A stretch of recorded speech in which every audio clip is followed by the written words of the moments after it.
পানিতে একটি সাপের খামার ভেসে গেলে বিপুল সংখ্যক সাপ লোকালয়ে ছড়িয়ে পড়ে। গ্রাম কমিটির প্রধান উজি জানান, প্রাথমিকভাবে 800 থেকে 900টি সাপ পালিয়ে গেছে, তবে সব সাপ বিষধর নয়।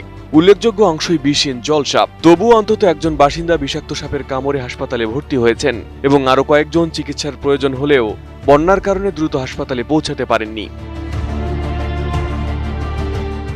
স্থানীয় এক সাপ চাষী জানান, ওই এলাকায় মূলত 3 ধরনের সাপ পালন করা হয়: গোখরা, কিং রেড স্নেক ও জল সাপ। এর মধ্যে কেবল গোখরাই বিষধর। তার ধারণা, নিচু এলাকার কয়েকটি ছোট খামার ডুবে যাওয়ায় সেখান থেকে সবচেয়ে বেশি সাপ বেরিয়ে এসেছে।